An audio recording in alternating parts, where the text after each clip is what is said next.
Godzilla vs. Kong was the most epic clash of the Titans humanity has ever witnessed. But what actually happened to the Titans during and after these fights? Today we will go in depth and analyze all the damage that these Titans inflicted on one another in gory detail, as well as understanding exactly how some of these Titans died. If you are new to Goji Center and enjoy watching kaiju mini documentaries, take a split second to smash that like button and subscribe.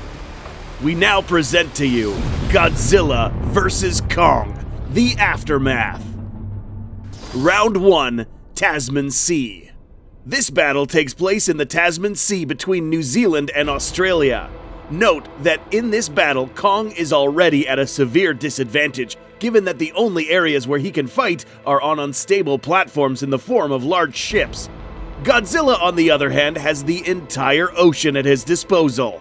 It's important to note that this will technically be considered an ambush by Godzilla. We will discuss why this is important later.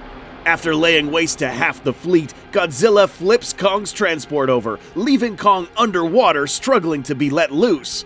During this moment, Kong's oxygen levels are depleting, limiting the time he can stay underwater.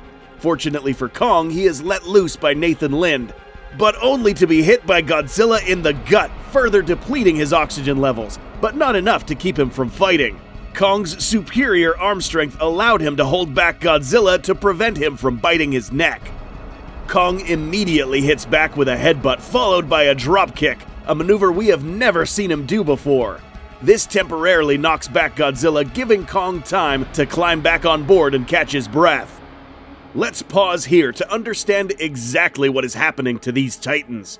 Because Kong was ambushed, he is currently in fight or flight mode, meaning his adrenaline levels are extremely high, giving him more resistance, higher reflex response, and allowing him to feel less pain. Since Godzilla was the attacker, his mindset is fixed on defeating Kong and getting him to submit. As the ambusher, he is in control of this battle, meaning that he does not need to be in fight or flight mode. As Kong determines that the carrier would be a better platform, Kong now positions himself on the location where his chances of surviving are now higher. Remember that given the certain circumstances, Kong is fighting to survive. Godzilla makes the climb on the carrier only to be welcomed on board and retains in his memory.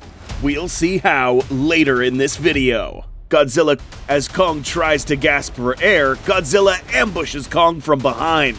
Godzilla's new goal is to try and drown Kong. An interesting observation is the way Godzilla tried to pull Kong down. In 2019, Ghidorah lifted Godzilla to the stratosphere, using his tails as another limb to grip onto the G-Man. Oxygen levels are depleted to critical levels here, but thanks to the depth charges fired, Godzilla releases Kong, who immediately swam or increases fatigue for a terrestrial Titan. The remaining fleet immediately shut down all ships and weapons to make Godzilla believe that he won. After seeing this, Godzilla returns back to his normal territorial course. It would have been almost impossible for Kong to win this battle given the current circumstances, making this the first win for the G-Man. Round 1, Godzilla.